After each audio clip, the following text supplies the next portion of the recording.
evening, good morning. I think that at this stage, conversations about media professionalism, media standards, and the issues of ownership, money, and so on, we need to look at it from a very holistic perspective. First of all, the individuals who are practicing as journalists are Ghanaians. And so whatever attitudes, whatever practices, whatever conduct that we are observing in Ghana as a totality would certainly be reflected in what is happening in the media. It's not as though the people who are practicing in the media are people brought from elsewhere. They are the same people in Ghana. And so I think we need to look at it from the general contextual issues in Ghana. And I would say that we are at a stage where in this country we have lost patriotism, we have lost, passion for the nation. People are no longer thinking about the future of this country, they are thinking about now. Everyone is interested in making money, and it's all about making money now, making money quick, and it's not about the values of patriotism and the values of let's preserve the future.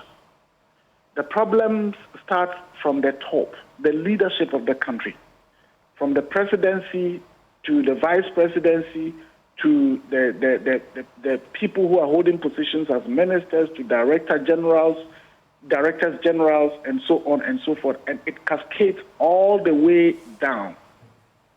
So I think what we've missed as a country is the fact that over the years, and maybe in the last 20 or so years, we have had leaders who basically come to power and are not interested in the future of this country. It's all about let's make money, and when we have money, we can win elections. And that is what has been happening. As a result, part of that would be let's establish media houses and use the media houses to perpetuate ourselves in power. The people who end up getting to work in these media houses, most of them are there, sometimes not having gone through journalism school or journalism training. It's all about politics. And it's actually not politics. It's about money making. It's about power and money making. And so for me, it's not about, yes, having the broadcasting law may help, but just like all other sectors, talk about corruption, talk about our judiciary, talk about, our parliament. Just as it's happening everywhere, it's not the laws, because on some of the issues, there are laws that could, if it were about laws, maybe corruption, the way we say it, and the scales at which we are seeing it, wouldn't have been the case.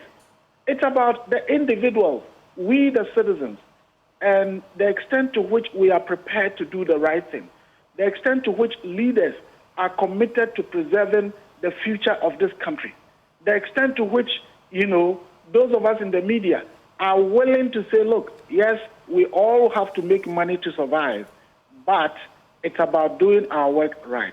So for me, it's a general canker that is affecting everywhere, whether religion. Look at our religious leaders, whether in the Islamic sect or in the Christian sect, you have people who are basically looking for money instead of doing the work of God.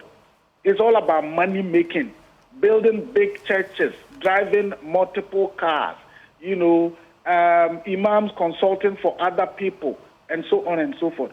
So it's a general moral decadence that we have to talk about, rather than maybe singling out a particular profession or a particular entity and saying that, things are not going well. Things are not going well everywhere, whether it's our judiciary, whether it's our parliament, whether it's our executive, the media.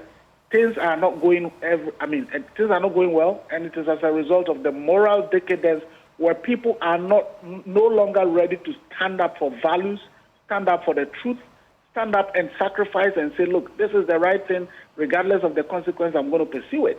And people are no longer thinking about the future, they are thinking about themselves and what they make now.